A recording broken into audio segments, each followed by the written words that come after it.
नमस्कार। एक बार फिर मौजूद है हमारे साथ एक्स रॉ ऑफिसर एन के सूद साहब। सूद साहब, आपका स्वागत है। जय हिंद। जय हिंद। बहुत बहुत शुक्रिया पांडे जी आपका।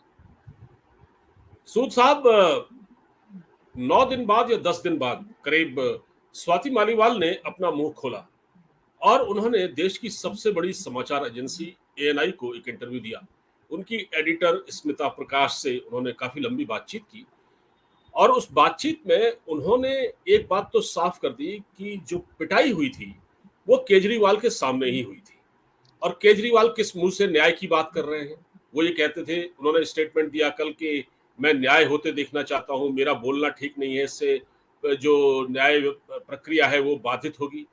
और दूसरी चीज सूद साहब, एक और मतलब बात सामने आ गई जिसका हमने और आपने जिक्र भी किया था और आपने बताया था कि जो राज्यसभा की सीट का मामला था वही मेन किस्सा था इस मारपीट के पीछे। केजरीवाल ने इनसे राज्यसभा की सीट से इस्तीफा देने के लिए कहा था। यह बात इन्होंने इंटरव्यू में कही है और कहा है कि मैं राज्यसभा से इस्तीफा नहीं दूंगी। अगर वो मुझसे प्यार से बात करते, अच्छी तरह से तहजीब से बात करते, तो मैं एमपी की सीट छोड़ देती। मेरे लिए एमपी की सीट कोई मायने नहीं रखती है। तो सर, इस चीज को आप कैसे देख रहे हैं? देखिए, मैं तो आपको बड़ी सीधी सी बात कहूंगा। जैसे मैंने पहले कहा, दोनों एक और एक थाली के चट्टे बट्टे हैं, दोनों ही झूठे हैं। मैं ये नहीं कहता इसकी पिटाई नहीं हुई, पिटाई हुई इसकी, लेकिन ये आधी सच्चाई बता रही है। ये नहीं बता रही कि इसकी अगर ये राज्यसभा की सीट छोड़ने को तैयार थी तो केजरीवाल क्यों पीटते इनको। एक तो उनकी डिमांड थी। दूसरी बात जो हमने कही थी, पैसा पैसा बीच में इन्वॉल्व है और केजरीवाल ने इनको पैसा दिया, ये बात कुछ लोग जानकार कह रहे हैं, और इन्होंने पैसे को छुपा दिया। और साथ में राज्यसभा सीट की बात थी, दोनों बातें थी। अगर आज केजरीवाल कहते मैं इसे प्यार से मांगते तो मैं दे देती। तुम्हें राज्यसभा की सीट किसने दी? केजरीवाल ने दी, मुफ्त में दी, बगैर पैसे के दी। और क्या तुम डिजर्व करती थी? नहीं डिजर्व करती थी, फिर भी तुमको दी। और जब उनके घर चली गई, पहली बात तो केजरीवाल को धोखा दिया तुम, जब यहाँ से भाग गई बगैर बताया। जब केजरीवाल जेल में थे, जब उनको तुम्हारी जरूरत थी, तब तुम उसके सामने नहीं खड़ी हुई। और फिर उसके बाद कुछ पैसे का इशू भी आता है। और केजरीवाल से मिलने तब आई जब केजरीवाल जेल से छूट करके वापस आ गए। मैं ये नहीं कहता इसकी पिटाई नहीं हुई, पिटाई हुई इसकी। और पिटाई वैभव कुमार ने की, बिल्कुल ठीक बात है सारी। लेकिन सारी बातें ये भी नहीं बता रही, स्वाति मालीवाल भी सच नहीं बोल रही, सारी बातें छुपा रही। आधी सच्चाई दे रही, आधी नहीं दे रही। वो कहती है मेरे से बहुत से राज है मेरे पास केजरीवाल को, तो दो खोलो राज। पिट गई तुम, तुम्हारे हालत खराब कर दी केजरीवाल ने। और अगर तुम्हें राज्यसभा की सीट से प्यार ना होता तो छोड़ देती, कहते ले सीट, क्या जरूरत है। लेकिन बात क्या है कि बात पूरी सच से ये नहीं बोल रही। केजरीवाल तो झूठा ही आदमी है, केजरीवाल तो कोई सच बोलता ही नहीं है, वो तो बात ठीक है। लेकिन उसके जो साथी हैं, जो उसके साथ इतने साल से रहे, वो भी आधे झूठे हैं, आधे झूठे होंगे। आप खुद सोचिए कि अगर तुम्हें केजरीवाल से इतनी अफेक्शन थी, इतना प्यार था उसके साथ, या इसके साथ तक तुमने उसका दिया, तो क्यों तुम उसको आखिरी टाइम में जब उसको जरूरत थी छोड़ के चली गई। और देखिए पांडे साहब, एक बड़ी क्लियर बात सुन लीजिएगा।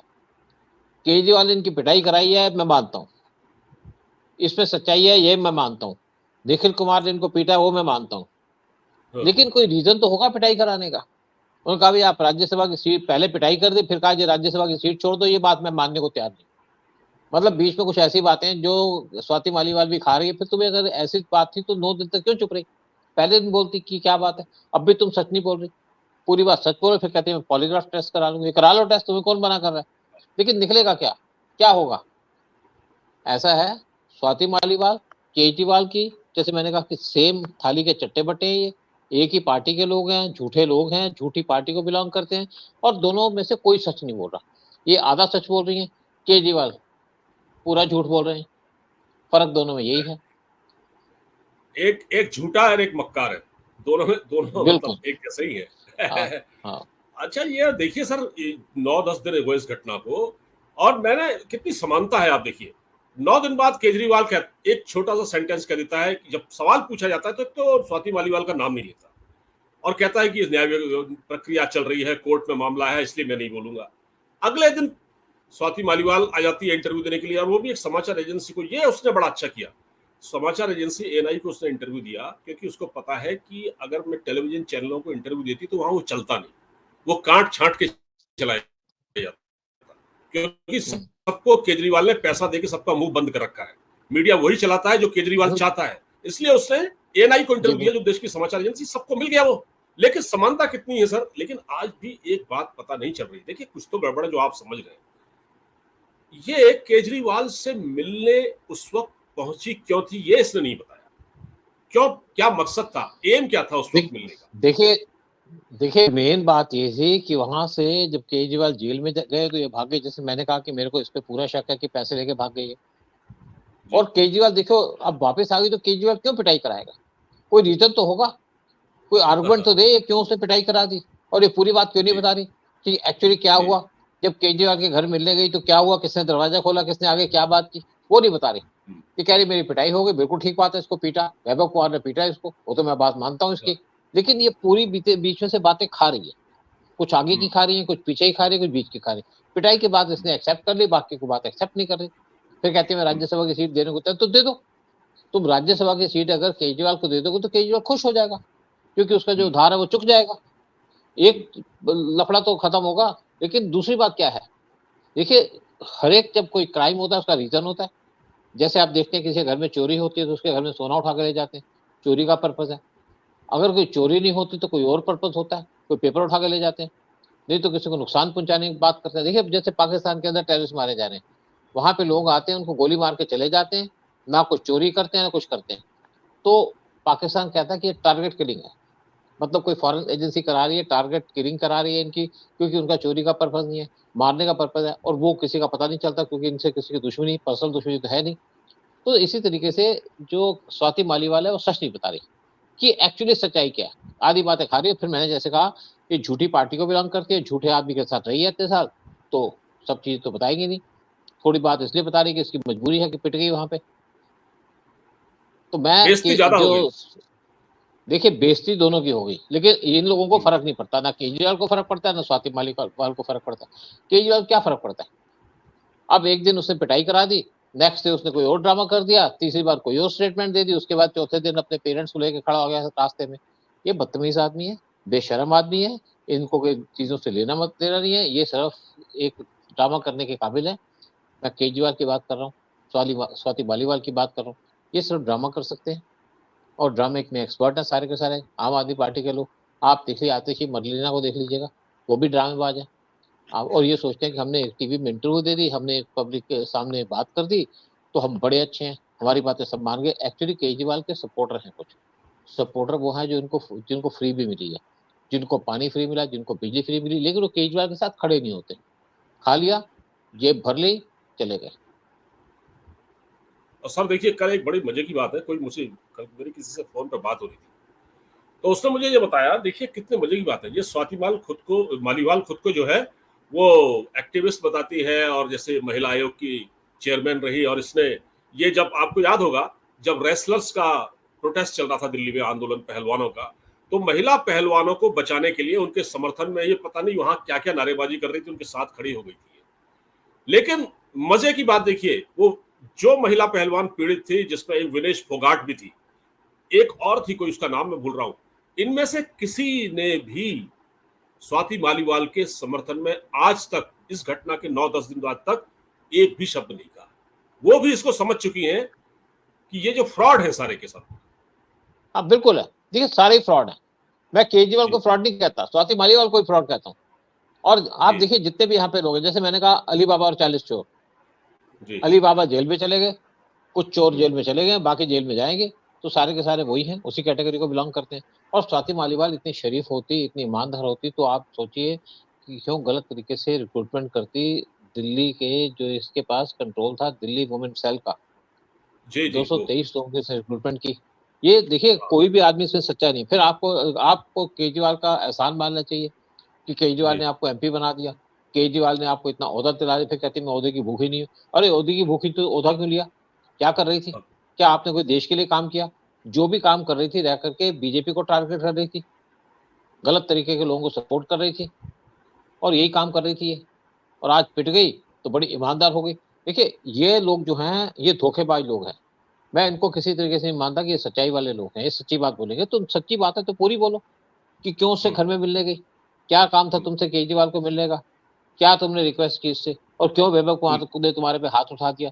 और अब हाथ जी उठाने से पहले वैभव कुमार ने कुछ बात तो की होगी, वो नहीं बताएगी। जी, वही बात है सर, और मैं एमबीसी वही आ रहा था, मैं ये सोच रहा था कि अगर कोई बात भी हुई होगी तो एक राज्यसभा मेंबर पर, और जो केजरीवाल की इतनी नजदीक है, उस महिला पर विभव कुमार ने ऐसे ही तो हाथ नहीं उठा दिया होगा।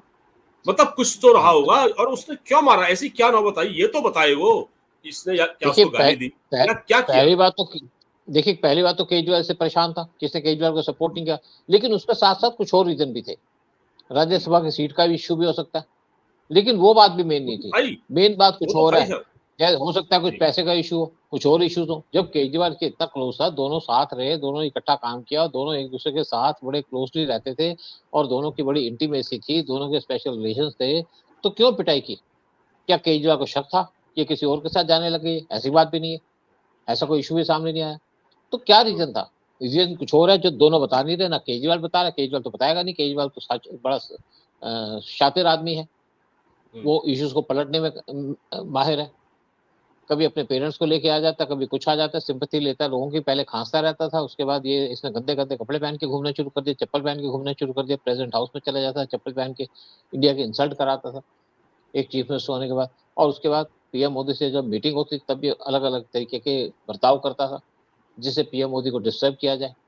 ये बेईमान आदमी है, नाशुक्र आदमी है, और इसी तरीके से इसके साथ जो लोग हैं सारे बेईमान और नाशुक्र हैं। नहीं तो कोई ईमानदार आदमी जो भी था वो तो छोड़ के चला गया, बिन्नी छोड़ के चला गया, कपिल मिश्रा छोड़ के चला गया, हाँ, शाजिया इल्मी छोड़ के चली गई। जी, बिल्कुल। और ये तो शाज़िया इल्मी ने तो इस बात को कहा था कि वहाँ वो जो विभव कुमार है, वो इतना बदतमीज़ किस्म का इंसान है, वो किसी से भी कुछ वो सबसे बड़ा है। वो पार्टी में बड़े-बड़े नेता उससे डरते हैं, उस वो केजरीवाल भी उससे डरता है। तो सवाल ये है कि स्वाति मालीवाल जो कह रही है कि मुझे एमपी पद का लालच नहीं है, मैं राज्यसभा की सीट मेरे लिए कुछ भी नहीं है, छोटी चीज़ है। छोड़ तो दो। भैया छोड़ तो दो भाई ना। देखो देखो, हाँ सिंपल सी बात है, छोड़ दो सीट को। तुम एक्चुअली हाँ, कैपेबल भी नहीं हो सीट होल्ड करने के लिए। हाँ, स्वाति मालीवाल जैसा आदमी या उसकी जैसी लड़की किसी भी तरीके से कैपेबल नहीं है सीट को होल्ड करने के लिए। देखा जाए तो आम आदमी पार्टी के जितने भी लीडर हैं, क्या राघव चड्ढा कैपेबल है? क्या संजय सिंह कैपेबल है? इनके ऊपर बहुत से इल्जाम लगे हुए हैं। तो छोड़ो इस सीट को, जब तुम सीट के लालची नहीं हो। एक्चुअली ये सीट के भी लालची हैं, पावर के भी लालची हैं, और पैसे के भी लालची हैं। और कह और रही है कि देखिए, मैं मेरे साथ कोई नहीं खड़ा है, पूरी पार्टी एक तरफ है। ना संजय सिंह बोल रहा है, जो कल तक संजय सिंह उसको डिफेंड कर रहा था, मतलब डिफेंड क्या, उसने कहा कि केजरीवाल ने इसका संज्ञान लिया और उस पर एक्शन होगा, वो संजय सिंह भी पलट देखिए गया। ऐसा देखिए ऐसा है, आम आदमी पार्टी के अंदर एक ही लीडर है, केजरीवाल। बाकी ना किसी की चलती है, ना किसी की सुनी जाती है। और अगर कोई यहाँ पे टीवी के सामने इंटरव्यू देता है, प्रेस कॉन्फ्रेंस करता है, तो केजरीवाल के अप्रूवल से करता है। जब केजरीवाल जेल में था तो कुछ लोग, आतिशी कुमार, आतिशी मरलीना और संजय सिंह इंटरव्यू देते रहते थे, अपनी मर्जी से बोलते रहते थे। लेकिन अब जब केजरीवाल बाहर आ गया तो उसकी मर्जी के बगैर तो बोल नहीं सकता। वन मैन पार्टी है, वन मैन एजेंडा है। एजेंडा तो कोई है ही नहीं एक्चुअली। अगर हम बात करें एजेंडे की, आम आदमी पार्टी का कोई एजेंडा नहीं है। फिर अगर तुम्हें इतनी परवाह थी, इस देश की परवाह थी, या बाकी इश्यूज की परवाह थी, तो केजरीवाल को अपोज किया होता, खालिस्तान की इशू पे अपोज किया होता, बाकी करप्शन के इश्यूज पे अपोज किया होता। वो तो आपने किया नहीं। कहते मेरे लिए बड़ी बात नहीं थी एमपी की सीट छोड़ना, तो एमपी की सीट छोड़ दो। अब तुम्हें कौन कह रहा है? जब तुम्हें केजरीवाल ने सीट फ्री में दी है, और अब तुम्हारे उसके साथ रिलेशन ठीक नहीं है, तो सीट छोड़ दो। तो स्वाति मालीवाल को तो सीट छोड़ देनी चाहिए, एमपी की राज्यसभा की सीट। इनको बिल्कुल, मुफ्त में बिल्कुल। मिली है, पैसे लेके नहीं जी, मिली। और जी, इनकेपेबल लेडी थी उसके लिए मिली, क्योंकि इनके बड़े क्लोज जी। रिलेशन थे केजरीवाल के साथ। जब रिलेशन खराब हो गए तो सीट पे छोड़ो। क्या जरूरत है सीट पे बिल्कुल। होल्ड करने की, उससे चिपकने की? जब तुम्हें सीट से प्यार हाँ, नहीं है, सीट से कोई मतलब नहीं है, तो छोड़ो, हाँ, सारा हाँ, मामला खत्म हो जाएगा। बिल्कुल। सही कह रहे हैं सर, बिल्कुल सही कह रहे हैं आप। ये इंटरव्यू लिया था, इसका मैंने थोड़ा-सा फ़ोटो डाल दिया। तो ये काफ़ी लंबा चौड़ा इंटरव्यू इनका था, लेकिन इसमें उन्होंने पूरा सच नहीं बोला। यही सारे लोग, मतलब बहुत सारे लोगों से मेरी बात हुई है, वो जो आम आदमी पार्टी को बहुत नज़दीक से जानते हैं, वो ये कह रहे हैं कि इसने बहुत कुछ छिपा लिया है इस इंटरव्यू में। और कल भी बिल्कुल। जिस ब्लंटली जिस तरह से जिस ब्लंट वे में ये बोलती है, जिस तरह से बोलती है ये, उसने कल भी केजरीवाल के बारे में कोई तीखे शब्द नहीं बोले। मतलब एक तरह से नाम देखिए तो नहीं लिया, बस वो ऐसा करते हैं, वो ये ऐसा करते हैं, नाम नहीं लिया, और तीखे शब्दों का इस्तेमाल भी नहीं किया। और देखिए उधर केजरीवाल भी है, वो भी मतलब इस तरह इस बचा बचा के बात कर रहा है, वो भी नाम नहीं ले रहा है। तो कोई दाल में काला देखिए या मैंने पूरी दाल काली है। पूरी दाल काली, ये सारे के सारे काले ही हैं, अजीब हैं लोग, जी, किसी पे आप भरोसा नहीं कर सकते। ठीक है कि इशू हो गया, केजरीवाल यहाँ पे अपने इलेक्शन के लिए कैंपेन करने आया था, कैंपेन के अंदर उसने इसके ऊपर हाथ उठवा दिया, ठीक है, पिट गई, चली गई, केस फाइल हो गया, केस खत्म हो गया। मैं सोचता हूँ कि इसके ऊपर कोई इशू में बहस ही नहीं होनी चाहिए। हाँ ठीक है कि मीडिया को इशू चाहिए, वो स्वाति मालीवाल का, वहां पे उनके चैनल को चलना पड़ता है, तो ठीक है, हम भी अपना चैनल बना देते हैं, हम भी अपने वीडियो बना लेते हैं अपने चैनल पे, हमारा भी शायद जी, चैनल इसी इश्यूज के ऊपर चलता है, क्योंकि लोगों को यहाँ पे मसाला पसंद है, मेन जी, इश्यूज पे उनको इंटरेस्ट कोई नहीं है कि वर्ल्ड में क्या जी, हो रहा है, क्या इंडिया के अंदर मेन हो रहा है, कौन सी पार्टी आ रही है, या तो इनको आईपीएल के अंदर इंटरेस्ट है, या जो केजरीवाल का इशू है उसके ऊपर इंटरेस्ट है। बाकी इश्यूज में तो किसी को इंटरेस्ट ही नहीं है, तो चलने दीजिए, सब चल रहे हैं सर जैसे कुछ सबकी लोग आज गाड़ी भी, चल। सर ये एक आखिरी सवाल सर, कुछ लोग ये भी आज मतलब कुछ लोग कह रहे हैं कि लोकसभा चुनाव के दौरान जब केजरीवाल शराब घोटाले में फंसा हुआ और जेल भी हुआ है, उसकी पार्टी के नेता जेल में, मनीष सिसोदिया जेल में है। तो ये जो हुआ है उनके घर में, विभव कुमार ने जो मारपीट की है, क्या ये मिस हैपनिंग थी, क्या ये ड्रामा था, या इसके पीछे कोई मतलब एम है कि क्या मकसद है, कुछ समझ नहीं पा रहे लोग, क्योंकि ये लोग देखिए ड्रामा तो क्रिएट करते हैं। केजरीवाल परेशान है, उनके पैसे जी, चले गए, वकील उनके ऊपर जी, प्रेशर डाल रहे हैं पैसे के लिए, और वो सोचते हैं कि जिन लोगों की उन्होंने हेल्प की थी, जिनको उन्होंने प्रोजेक्ट किया था, चाहे स्वाति मालीवाल हो, चाहे राघव चड्ढा हो, वो उनके साथ नहीं खड़े हुए। तो जो सारा काम किया केजरीवाल ने फ्रस्ट्रेशन में किया, सोचे समझे नहीं किया। वैसे केजरीवाल सोचे समझे कोई बात करते भी नहीं है, सिर्फ क्या है कि उनको पता है कि मैंने फ्री भी बांट दी, मैंने कोई काम तो किया नहीं, मैं फिर भी पावर में बैठा हूँ, और उनको पता है कि यहाँ के लोग बेवकूफ हैं, कोई बात को ध्यान देते नहीं है, मैं चाहे करप्शन करूं, चाहे किसी की पिटाई करूं, फिर भी मेरे को लोग सपोर्ट करेंगे। आप देखिए आज की डेट में भी इवन बहुत से लोग जो एंटी मोदी हैं, एंटी इंडिया, वो केजरीवाल को सपोर्ट करते हैं कि उनको ऐसे ही हम्म, आदमी चाहिए, उनको इशू से कोई मतलब ही नहीं। तो केजरीवाल उनको बड़ी बैंक कर रहे हैं, उन्हीं के सपोर्ट के ऊपर बैंक कर रहे हैं कि यहाँ पे गूंगे बहरे अंधे लोग बैठे हैं जो उनको वोट देंगे, और इस चाहे कुछ भी कर लें। तो केजरीवाल को अगर इतनी चिंता होती तो गंगा कम से कम यमुना साफ करा देते, दिल्ली के अंदर धुआं कम कर अरे देते, सर, या दिल्ली के अंदर कोई डेवलपमेंट का काम कर देते, कोई किया नहीं। फिर भी वो 2 टर्म से यहाँ पे एमपी बन के सीएम बन के बैठे हैं, फिर भी उनको उम्मीद थी कि तीसरी बार फिर वो उनके लोग सपोर्ट करेंगे उनको। लेकिन लोगों की बेवकूफ़ी की वजह से, लोगों के अंधेपन की वजह से, लोगों की नेग्लिजेंस की वजह से, लोगों की लैक ऑफ नॉलेज की वजह से, लोगों के जो अंधविश्वास की वजह से केजरीवाल चल रहे हैं। ऐसे लोग बहुत से चल रहे हैं। लालू यादव बहुत साल तक रूल करते रहे बगैर कुछ किए, बगैर कुछ कहे। आप देखिए कश्मीर के अंदर भी आपके जो फारूक अब्दुल्ला और जो इनके दूसरे लोग थे, सारे रूल करते रहे, वहाँ के लोगों को बर्बाद करते रहे, फिर भी पावर में बैठे रहे। हिंदुस्तान तो जैसे कहते हैं ना, हिंदुस्तान तो अपनी किस्मत से चलता ही रहता है। अब जैसे जी, पीएम मोदी काम कर रहे हैं, बड़ा अच्छा काम किया, लेकिन दूसरी तरफ आपके जो इनके फाइनेंस मिनिस्टर थे चिदम्बरम, वो कहते हैं तो अगर यहाँ पे राहुल गांधी होता, कोई भी हो, तब भी यहाँ पे इंडिया थर्ड बड़ी इकोनॉमी बन जाती। मतलब इनको लगता है कि अपने आप सारे काम होते रहते हैं, अपने आप सारा काम चलता रहेगा, हम जो कुछ मर्जी करें। देखिए ये बिलीव नहीं करते कि देश चलता है जब वहां पे लीडर स्ट्रांग होता है, देश प्रोग्रेस तब करता है जब लीडर बड़ा होता है, देश प्रोग्रेस करता है जब एक डायरेक्शन दी जाती है देश को। और केजरीवाल जैसे लोग यहाँ पे धंधा करने आए थे, धंधा कर रहे हैं, धंधा करते रहेंगे, जेल चले जाएंगे। जेल जाकर के जब इनको बैन कर दिया जाएगा, इलेक्शन नहीं लड़ सकते, तब भी कोई पार्टी बना करके किसी को आगे खड़ा कर देंगे, इलेक्शन आप नहीं लड़ेंगे, क्योंकि इनका पर्पज है देश को डिस्टर्ब करना, देश को बर्बाद करना, देश को नुकसान पहुंचाना। जिस आदमी को ये नहीं समझ आई कि मैं फोर्ड फाउंडेशन से पैसे क्यों ले रहा हूँ, क्या है फोर्ड फाउंडेशन, पता सब कुछ है, लेकिन पैसा कमाना है, देश को नुकसान पहुंचाना है, एक इनके दिमाग में एजेंडा बना हुआ है, उसी पे काम कर रहे हैं। और फिर लोग कुछ ऐसे हैं जो इनको सपोर्ट करते हैं, ऐसे लोगों को सपोर्ट करते हैं। आप मैं क्या कर सकते हैं इस चीज, कुछ नहीं कर सकते। बिल्कुल ठीक है सर, ये तो चलता रहेगा। देखते हैं, कल दिल्ली में इलेक्शन भी है, 25 तारीख है, और लोगों की निगाहें इस पर हैं कि केजरीवाल को जो 7 सीटें हैं उसमें से कितनी मिलती है, या मिलती हैं या नहीं मिलती, ये भी देखना बहुत दिलचस्प जी होगा। बहुत बहुत धन्यवाद जी, बातचीत करने के लिए। शुक्रिया।